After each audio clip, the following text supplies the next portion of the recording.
Assalamualaikum warahmatullahi wabarakatuh. Nama saya Taufik Hidayat dari kelas 10J. Saya akan menjelaskan tentang kandungan surah Al-Maidah ayat 48. Tapi sebelumnya saya akan membacakan surahnya dan artinya. A'udzubillahi minasyaitonirrajim. Bismillahirrahmanirrahim.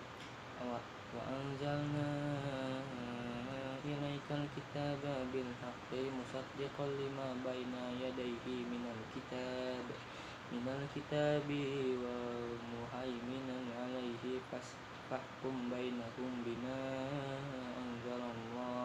anzalallahu wa la tattabi' ahwa'ahum amma ja'aka minal haqqi likullin ja'alna minkum syir'atan wa minhaja walau sya'allahu laja'alakum ummatan wahidatan walakin liyabluwakum fima atakum fastabiqul khairat ilallahi marji'ukum jami'an fayunabbi'ukum bima kuntum takhtalifun, yang artinya, dan kami telah menurunkan kitab Al-Quran kepadamu yaitu Muhammad dengan membawa kebenaran yang membenarkan kitab-kitab yang diturunkan sebelumnya dan menjaganya. Maka putuskanlah perkara mereka menurut apa yang diturunkan Allah, dan janganlah engkau mengikuti keinginan mereka dengan meninggalkan kebenaran yang telah datang kepadamu.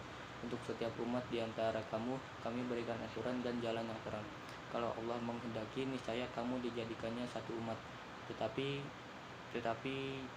Allah hendak menguji kamu terhadap karunia yang telah diberikannya kepadamu, maka berlomba-lombalah berbuat kebajikan. Hanya kepada Allah kamu semua kembali. Lalu diberitahukannya kepadamu terhadap apa yang dahulu kamu perselisihkan. Berikutnya saya akan menjelaskan tentang isi kandungan surah Al-Maidah ayat 48. Yang pertama, isi kandungannya, Al-Quran diturunkan untuk membenarkan kitab-kitab sebelumnya. 2. Al-Quran juga sebagai batu ujian bagi kitab-kitab sebelumnya. 3. Jika ada ahli kitab yang mengadu, memutuskan perkara mereka berdasarkan Al-Quran, jangan berdasarkan hawa nafsu kita. Yang keempat, semua umat sudah diberi jalan kebenaran, yaitu Alkitab untuk masing-masing umat. Yang kelima, jika Allah menghendaki, bisa saja Allah menjadi kita satu umat. Akan tetapi Allah justru membagi kita menjadi berbagai umat untuk menguji keimanan kita, siapa yang taat dan siapa yang tidak. Yang keenam, perintah untuk berlomba-lomba dalam kebaikan. Yang ketujuh, hanya kepada Allah lah kita kembali. Yang kedelapan, kelak apa yang sudah kita lakukan akan diperlihatkan. Selanjutnya, pengertian fastabiqul khairat menurut bahasa. Pengertian fastabiqul khairat menurut bahasa, syarah dan beberapa tafsir. Kata fastabiqul khairat kita jumpai dalam surah Al-Maidah ayat 48, yang artinya maka berlomba-lombalah untuk berbuat kebajikan. Menurut tafsir Ibnu Katsir, Allah memberikan anjuran kepada mereka agar bergegas kepada kebaikan dan bersegera kepada kebaikan.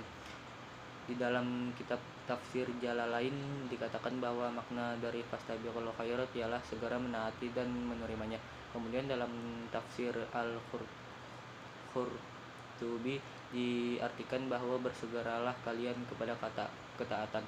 Lalu kemudian dalam tafsir Ibnu Katsir dimaknai sebagai ketaatan kepada Allah dan mengikuti syariatnya. Dan pengertian fastabiqul khairat menurut bahasa, maka berlomba-lombalah kamu dalam kebaikan. Yang selanjutnya, saya akan menjelaskan tentang hikmah adanya fastabiqul khairat, yaitu seseorang yang gemar melakukan kebaikan akan senantiasa mengisi waktu luangnya dengan amalan yang diridhai Allah, sehingga waktu yang Allah berikan kepadanya tidak akan terbuang sia-sia. Allah memerintahkan hambanya untuk terus dinamis mengerjakan sesuatu. Yang selanjutnya dan yang terakhir, implementasi fastabiqul khairat, yaitu 1. Rajin menyumbangkan dana pembangunan masjid. Yang kedua, bersedekah kepada orang yang tidak mampu. Yang ketiga, membantu orang yang kesusahan. Yang keempat, selalu menjaga kebersihan. Yang kelima, berdakwah kepada orang sekitar. Yang keenam, menjauhi maksiat dan perbuatan yang dilarang. Yang ketujuh, sholat berjamaah di masjid. Yang kedelapan, menyantuni anak yatim piatu semampu kita. Yang 9, giat belajar setiap hari. Dan yang terakhir yaitu nomor 10, tolong menolong dalam berbuat kebajikan. Sekian, wassalamualaikum warahmatullahi wabarakatuh.